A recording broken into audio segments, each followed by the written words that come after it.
આકાશવાણી ભુજ સમાચાર કૃપાલી મૈછા વાંચે છે. નમસ્કાર. પ્રધાનમંત્રી નરેન્દ્ર મોદીએ ગોધરા, વડોદરાના પ્રતાપનગર, પોરબંદર અને રાજકોટ ભક્તિનગર સહિત દેશના 75 પુનઃ વિકસિત અમૃત રેલવે સ્ટેશનનું ઉદ્ઘાટન કર્યું. પંજાબના જલંધર કેન્ટ રેલવે સ્ટેશનથી વિડીયો કોન્ફરન્સના માધ્યમથી શ્રી મોદીએ આ રેલવે સ્ટેશનોનું લોકાર્પણ કર્યું.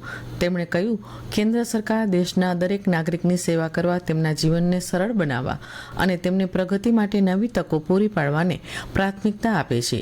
દરમિયાન મુખ્યમંત્રી ભૂપેન્દ્ર પટેલ વડોદરાના પ્રતાપનગર સ્ટેશન ખાતે યોજાયેલા કાર્યક્રમમાં ઉપસ્થિત રહ્યા.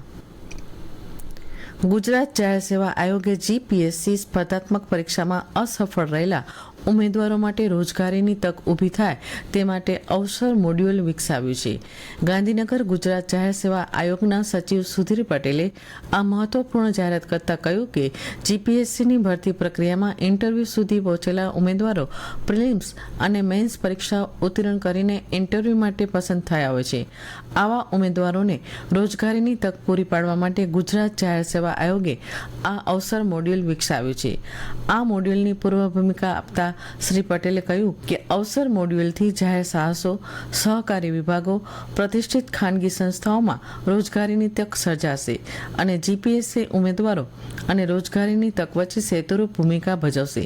છેલ્લા 5 વર્ષમાં પૂર્ણ થયેલી વર્ગ 1 અને 2ની 415થી વધુ ભરતી પરિણામો અસફળ કે પ્રતીક્ષા યાદીના 18,000 કરતાં વધુ ઉમેદવારો આ મોડ્યુલ પર અરજી કરી શકશે.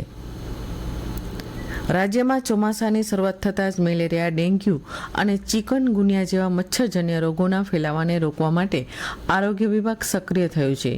આ અભિયાન હેઠળ મેલેરિયાના વહેલા નિદાન માટે અત્યાર સુધીમાં રેકોર્ડ બ્રેક 94 લાખથી વધુ લોહીના નમૂના લેવામાં આવ્યા છે, જેમાં પોઝિટિવ જણાતા તમામ 486 જેટલા દર્દીઓને નિઃશુલ્ક સારવાર અપાઈ છે.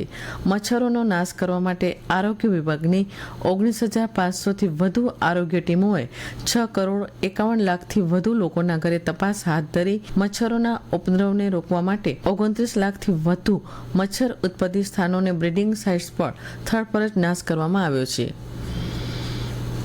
જિલ્લામાં તાજેતરમાં નિમણૂક પામેલા મહેસૂલી તલાટીઓને તાલુકા કક્ષાની કચેરીઓ ફાળવવાના હેતુથી કલેક્ટર કચેરી ખાતે ખાસ કેમ્પનું આયોજન કરવામાં આવ્યું હતું. આ કેમ્પ દરમિયાન 112 મહેસૂલી તલાટીએ મામલતદાર કચેરીઓની પસંદગી કરી હતી, જેમાં મામલતદાર કચેરી ભુજ ગ્રામ્ય માટે 11, ભુજ શહેર માટે 1, માંડવી માટે 15, મુન્દ્રા માટે 11, અંજાર માટે 6, ગાંધીધામ માટે 2, ભચાઉ માટે 11, રાપર માટે 16, નખત્રાણા માટે 23, અબડાસા માટે 9 અને મામલતદાર કચેરી લખપત માટે કુલ 7 જગ્યા પર પસંદગીની પ્રક્રિયા પૂર્ણ કરવામાં આવી હતી.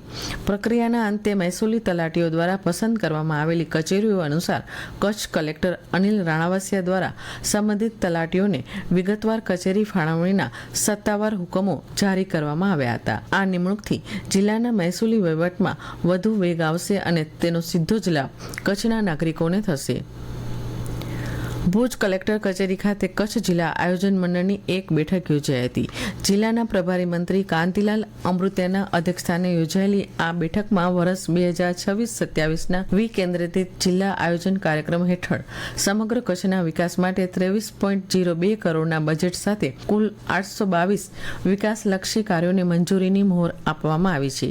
આ આયોજન હેઠળ કચ્છના 9 તાલુકામાં ગ્રામ્ય વિસ્તારોના વિકાસ માટે રૂપિયા 19.52 કરોડના ખર્ચે 786 કામો હાથ ધરવામાં આવશે, જ્યારે જિલ્લાની 7 નગરપાલિકાઓના શહેરી વિસ્તારોમાં પ્રાથમિક સુવિધાઓ વધારવા માટે 3.50 કરોડના ખર્ચે 36 વિકાસ કાર્યોને વહીવટી મંજૂરી આપવામાં આવી છે, જેનાથી શહેરી અને ગ્રામીણ બંને સ્તરે પ્રગતિ થશે. અને આ સાથે આ સમાચાર બુલેટિન સમાપ્ત થયું. નમસ્કાર.